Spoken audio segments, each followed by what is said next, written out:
শ্বেতপত্র committee আয়োজিত সভায় apex ফুটওয়্যারের ব্যবস্থাপনা পরিচালক সৈয়দ নাসিম মঞ্জুর বলেছেন, ৩৪ বছর ধরে ব্যবসা করি, এমন টানাপোড়েন পুরো ব্যবসায়িক সময়ে দেখিনি।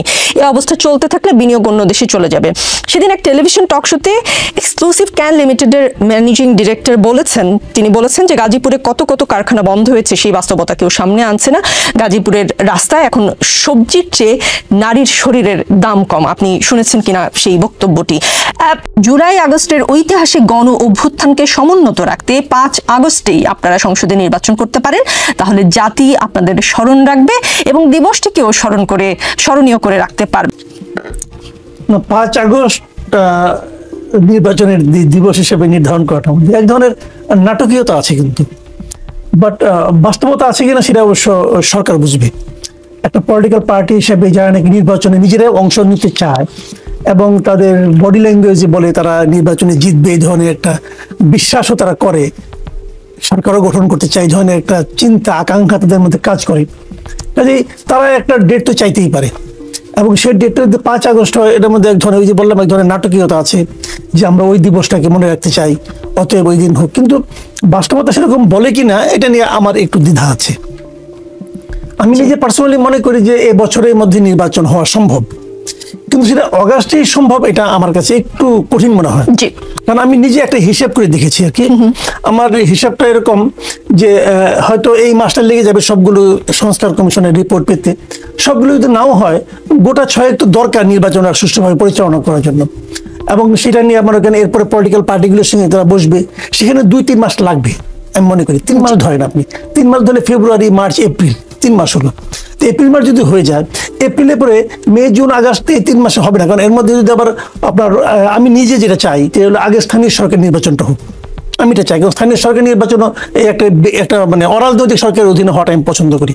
যদি ওটা হয়, আমার বিবেচনা অক্টোবরের আগে করাটা মনে হয় অতটা তাড়াহুড়া হয়ে যাবে। জি হাসান আব্দুল্লাহ, একদম শুরুতে ৫ আগস্টের পর বিএনপি বলেছিল 3 মাসের মধ্যে নির্বাচনের কথা, পরে তারা সেই অবস্থান থেকে সরে এসেছে এবং প্রথমে বলছিল যে যত দ্রুত সম্ভব নির্বাচন, তারপরে বলল যে এবছর নির্বাচন, তারপরে বলল জুলাই আগস্টের মধ্যে নির্বাচন, এখন একেবারে ৫ আগস্ট একটা মোটামুটি নির্ধারিত তারিখ বলছে। আপনার কি মনে হয় বিএনপি কি সরকারের উপর কোনো চাপ প্রয়োগের চেষ্টা করছে কিনা? না, বিষয়টি চাপ প্রয়োগের না, বিষয়টি হচ্ছে একটি গণতান্ত্রিক রাজনৈতিক দল হিসেবে যেহেতু আমরা একটা ডেমোক্রেটিক ট্রান্সফরমেশনের দিকে যাচ্ছি এবং যে সংস্কার বলি আমরা যাই বলি না কেন, যেগুলি করা হচ্ছে না কেন, সেগুলো একটা ডেমোক্রেটিক ট্রান্সফরমেশনের জন্যই করা হচ্ছে। তো সেই জায়গা থেকে বিএনপি যে বিষয়টি বলছে, তারা ৫ আগস্ট বা 3 মাস বা 2 মাস তাদের জায়গা থেকে তারা সেটাই চাইতেই পারে, সেটি কোনো সেই জায়গা থেকে তাদের জায়গা থেকে আমি কোনো সমস্যা দেখছি না। কিন্তু বিষয়টা হচ্ছে বাস্তবতার জায়গাটি হচ্ছে যে আমরা এই গণঅভ্যুত্থান পরবর্তী সময় আমরা যদি আগের যেই একটা কাঠামো রয়েছে, রাজনৈতিক কাঠামো, প্রশাসনিক কাঠামো, আগের যে প্রাতিষ্ঠানিক কাঠামোকে আমরা বিদ্যমান রেখে আবার একটি নির্বাচন আমরা দিতে যাই, আর সেক্ষেত্রে সেটি কতটুকু গ্রহণযোগ্য হবে, সবার কাছে কতটুকু গ্রহণযোগ্য হবে, সেটি কিন্তু প্রশ্নের জায়গাটি থেকেই যাচ্ছে। যেমন আপনারা দেখেন যে স্থানীয় প্রশাসনের জায়গাটি যদি আমরা দেখি, আমি নির্বাচন কমিশন গঠিত হলো, কিন্তু স্থানীয় প্রশাসনে যারা থাকে আমরা সবাই জানি, মাসুদ কামাল ভাইদের কাছ থেকে আমরা দেখেছি যে অতীতের যে নির্বাচনগুলো হয়েছে সেখানে ইউনুর ভূমিকা, সেখানে এসপির ভূমিকা, আগের রাতে সেখানে একটা ইউনুকে কিনে নেওয়া হয়, এসপিকে কিনে নেওয়া হয় এবং ফলাফল সেখানে ইউনু থেকে এবং এসপি থেকে ফলাফল নিয়ে সেখান থেকে বের হয়ে আসা হয়।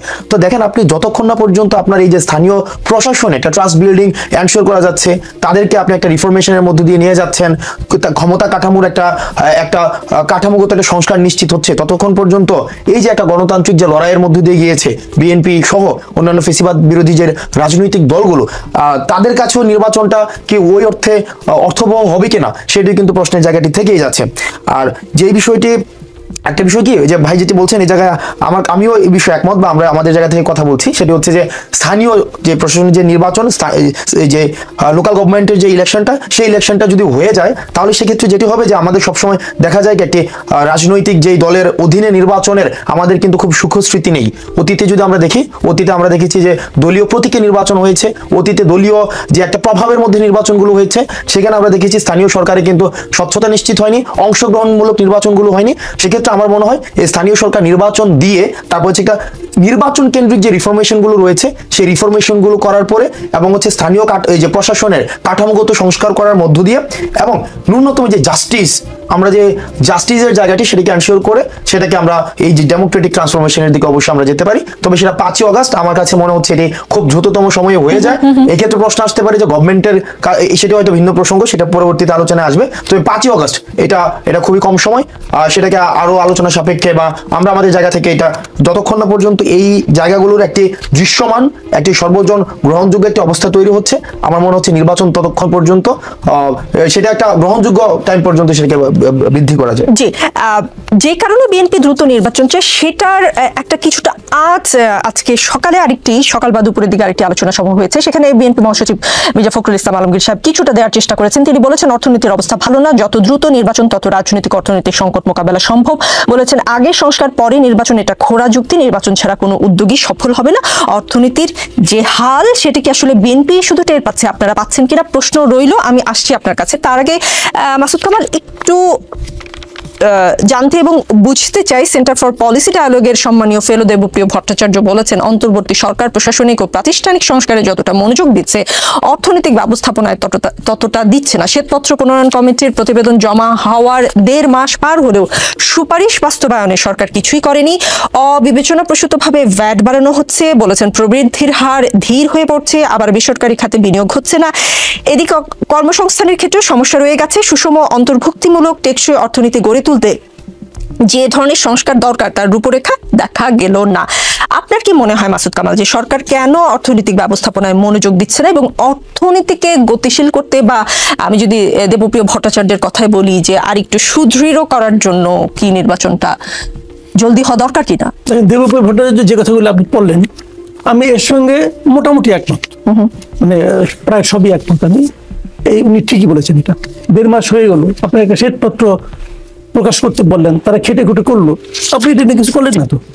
আমি না এই সরকারকে বলি আপনাকে, আমাকে এই সরকারটাকে একটু নন সিরিয়াস টাইপের গভর্নমেন্ট মনে হয়। They are not serious at all. তারা জানে না অথবা বোঝে না অথবা করে না যেটা তাদের করা উচিত। আমি অনেকগুলো এক্সাম্পল দিতে পারি, আমি আপনাকে মাত্র 2টো উদাহরণ দিচ্ছি। এই বৈষম্যবিরোধী ছাত্র আন্দোলনের একজন লিডার আমাদের এখানে আছেন, সরি, ওনারা একটা ঘোষণা দিলেন যে ওনারা 31 ডিসেম্বর একটা প্রোক্লেমেশন অফ রেভলিউশন তারা প্রকাশ করবেন। প্রথমে তারা সরকার বলল যে এটা একটা ব্যক্তিগত উদ্যোগ, এর সঙ্গে আমরা নাই। 2 দিন পরে সিচুয়েশন বুঝতে পারলো যে কি ঝামেলা হতে পারে, বুঝে টুঝে বলে ঠিক আছে আমরাই করবো, জাতীয় ঐক্যমতের বিরুদ্ধে করবো, মাধ্যমে করবো। ছাত্ররা মেনে নিল। তারা কেন মেনে নিল? কারণ তারা সরকারের উপর আস্থা রাখলো, ভরসা রাখলো। সরকার পলিটিক্যাল পার্টিগুলি নিয়ে বসলো। কবে বসলো? ছাত্ররা একটা আলটিমেটাম দিয়েছিল যে 15 জানুয়ারির মধ্যে করতে হবে। তার কবে বসলো? 16 তারিখে। কেন তারা এই 15 দিন বসলো না কেন? তাহলে তারা কি বোঝাতে চাইলো যে তোমাদেরকে আমরা কোনো গুরুত্বই দিচ্ছি না? এটা বোঝাতে চাইলো? এটা তুমি বোঝাতে চাও তাহলে তুমি সরাসরি আলাপ করো, তুমি ছাত্রদের ডেকে বলো যে তোমাদের এই যুক্তিগুলি ঠিক না, এটা প্রয়োজন নাই কোনো। তুমি এটা বলছো না, আবার ওদের যে আলটিমেটাম সেটাকে তুমি ইগনোর করছো কেন? এই যে একটা আমি ধরলাম বৈষম্য ছাত্র আন্দোলন কেউ না, 10-12 জন ধরে নিচ্ছি আমি, একদম উইক, আমি তাও ধরে নিচ্ছি হাইপোথেটিক্যালি, ওরা পাত্তা না দেওয়ার মতো তাও ধরলাম। কিন্তু এরা তো একটা দাবি তুলেছে, এই দাবিটা যদি এতই গুরুত্বহীন হলো তাহলে তোমরা কেন বললা যে আমরা করব? পরেই করতো, পারলে পারতো, না পারলে না পারতো, দেখতাম মাঠে কি হয়। তুমি ওইটাকেও ভয় পাও, আবার থাপ থুপ দিলা, বিয়ে তুমি কিছু করলা না। আর যেটা সে করছে 16 তারিখে ওটা কিছু হয়েছে কিছু হোয়াটসঅ্যাপে মেসেজ পাঠায় আপনি আসেন, কেউ কেউ আসে, কেউ কেউ আসে না। এবং যারা আসে তারা কি বলে গেল? কোনো পথ দেখাই গেল না। তাহলে কি হলো? ওরা যে দাবিটা তুললো এই দাবিটাকে গুরুত্ব দেওয়া হলো না। কেন দিল না? মানে হলো এই সরকার, আমি যে কথা বলছি তারা সিরিয়াস না, তারা কোনো বিষয়ের উপর সিরিয়াস না। এখন উনি হতে পারেন নন সিরিয়াস, এটা ওনার ব্যাপার, আমার কোনো আপত্তি নাই। কারণ ইউনুস সাহেব তো আগে ওই আপনি দেখেছেন ওই যে আপনার নিউ এজের সম্পাদকের সঙ্গে একটা ইন্টারভিউ দিয়েছেন। ওই ইন্টারভিউর মধ্যে উনি বেশ সুন্দর করে গুছিয়ে গেছি, বললেন যে উনি নিজেও এই জগতের লোক না, অন্য জগতের লোক, তবু আসছেন কেন, দেখি কিছু করা যায় কিনা। তারপরে বললেন আপনার উপদেষ্টারা ভালো বোধ কাজ করে না। উনি বলতেছেন আমারই তো অনেক ব্যর্থতা আছে, ওনাদেরকে আমি কি করে বলি। তার মানে কি উনি নিজেই বুঝলেন যে ওনার অনেক ব্যর্থতা আছে, তারপরে অন্য যাদেরকে নিয়ে আসছেন তাদেরও ব্যর্থতা আছে, উনি নিজে কিন্তু বুঝতে পারছেন এতগুলি ব্যর্থ লোক একসঙ্গে হয়েছে কেন, দেখে কিছু করা যায় কিনা, মানে এক্সপেরিমেন্ট করবেন। উনি এক্সপেরিমেন্ট করেন বা ওরা ঘরে সারাদিন করেন, আমার কোনো আপত্তি নাই। দেশ ও জাতি নিয়ে তো ওনাকে এক্সপেরিমেন্ট করার কোনো অধিকার কেউ দেয় না। দেশ ও জাতি নিয়ে এক্সপেরিমেন্ট করছেন কেন? উনি প্রত্যেকটা জায়গায় এই কাজটা করছেন, সিরিয়াসলি কোনো কিছু নিচ্ছেন না। এবং এই শ্বেতপত্রের ক্ষেত্রেও একই কথা বলেছেন। এবং শ্বেতপত্রের দুরবস্থা দেখা আমার কাছে মনে হচ্ছে ওই যে সংস্কার কমিশন যেগুলি করছে ওগুলো নিয়ে উনি একই কাজ করবেন। উনি আসলে কি যে করবেন উনি নিজেও জানেন। আপনি মনে করছেন যে দেশ ও জাতি নিয়ে এক ধরনের এক্সপেরিমেন্ট চলছে। আসাদ আব্দুল্লাহ, যদি সরকার সিরিয়াস নাই হয়, যেই আশঙ্কাটা মির্জা ফখরুল সাহেব করেছেন এবং সকালবেলা বলেছেন যে অর্থনীতির অবস্থা ভালো না, যত নির্বাচন তত রাজনৈতিক অর্থনৈতিক সংকট মোকাবেলা সম্ভব, তাহলে যেই সংস্কারের কথা আপনি বলছেন যে স্থানীয় নির্বাচন হবে, স্থানীয় সরকার নির্বাচন, তারপরে নির্বাচন হবে, সকল স্থানীয় সরকারে প্রশাসন সংস্কার করে, অত দূর পর্যন্ত মাসুদ কামালের ভাষায় সিরিয়াস না সরকারটা জাতিকে টেনে নিয়ে যেতে পারবে কিনা, কি মনে করেন? আচ্ছা, প্রথমে যে জিনিসটা আমরা বারবার বলছি, শুরু থেকে বলছি যে এই গভর্নমেন্টটা হওয়া উচিত ছিল একটা রেভলিউশনারি স্পিরিটের একটা গভর্নমেন্ট, কিন্তু এই গভর্নমেন্ট হয়ে গিয়েছে একটা কনস্টিটিউশনাল ব্যুরোক্রেটিক গভর্নমেন্ট, যেখানে হচ্ছে সবকিছু একটা ব্যুরোক্রেসির মধ্য দিয়ে একটা লাল ফিত্তার একটা দৌরাত্মের মধ্যে সবকিছুকে নিয়ন্ত্রণ করার বা পরিচালিত করার চেষ্টা করছে, যেটা হচ্ছে এই আন্দোলনের যে একটা যেটা ধারাবাহিকতা ছিল, স্পিরিট ছিল, সেটা সম্পূর্ণ পরিপন্থী।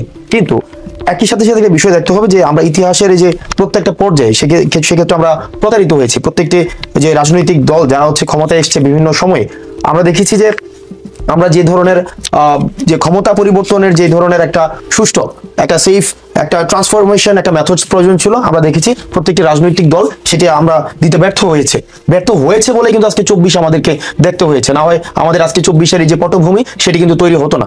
সেই জায়গাটি থেকে আমরা প্রত্যাশা করছি, আমরা বারবার চেয়েছি যে অন্তত যে ডেমোক্রেটিক ট্রান্সফরমেশনের জন্য ন্যূনতম যে সংস্কারগুলো রয়েছে, যেমন আমাদের প্রথমেই দেখেন আওয়ামী লীগের প্রশ্নে কিন্তু এখন আমরা কোনো সমাধান আসতে পারি নাই। আমরা দেখছি যে আওয়ামী লীগের পক্ষে এক ধরনের সিম্প্যাথি ক্যাম্পেইন চালু হয়েছে, যেখানে দেখা যাচ্ছে যে এত মানে লার্জ স্কেইলের একটা কিলিং এর পরেও আওয়ামী লীগের পক্ষে একটা সিম্প্যাথি ক্যাম্পেইন রয়েছে। আওয়ামী লীগ নির্বাচনের প্রশ্নে আসবে কি আসবে না, তাদেরকে কিভাবে কি করা হবে, বিচার প্রক্রিয়াটা কিভাবে সম্পন্ন করা হবে, সেই বিষয়টি কিন্তু এখনো নিশ্চিত করা যায়নি। এবং হচ্ছে আমরা বারবার যেটি বলছি, আওয়ামী লীগ ইস্যুতে আপনার কাছে একটা প্রশ্ন আছে, আমি করব, আপনি অর্থনীতিটা শেষ করেন। যে অর্থনীতি জোরদার করার জন্য নির্বাচন দ্রুত হওয়া সার্বিকভাবে শুধুমাত্র অর্থনীতি যে কে চাঙ্গা করার জন্য, অর্থনীতিকে শুধুমাত্র করার জন্য, যে অর্থনীতিকে চাঙ্গা করার জন্য যে নির্বাচন প্রয়োজন সেটি বিষয়টি এমন না। রাষ্ট্রের প্রত্যেকটি বিষয়কেই সর্বজন গ্রহণযোগ্যভাবে পরিচালিত করার জন্যই গণতান্ত্রিক যে নির্বাচন পদ্ধতির কোনো বিকল্প নেই। কিন্তু বর্তমান যে পরিস্থিতিতে দাঁড়িয়ে আমাদের যে অভ্যুত্থানটি হয়েছিল ফেসিবাদ বিরোধী প্রত্যেকটি রাজনৈতিক শক্তির অংশগ্রহণের মধ্য দিয়ে আমরা ন্যূনতম যে সংস্কারগুলো রয়েছে, এই সংস্কারগুলো ছাড়া যদি আবার একটি নির্বাচন দেওয়া হয়, তখন আবার সেই নির্বাচনের গ্রহণযোগ্যতা কতটুকু থাকে, আবার সেটি গ্রহণযোগ্য কিভাবে হয়, এবং সেটি দিয়ে আসলে পরবর্তী যে সংস্কারগুলোর কথা আমরা বলছি সেটি আদৌ হবে কিনা, সেই জায়গাটিতে হচ্ছে আমরা সন্দেহ আছে। জি, আপনি বলছেন যে সংস্কারটা কেন দরকার, সময়টা কেন দরকার বলছেন, কিন্তু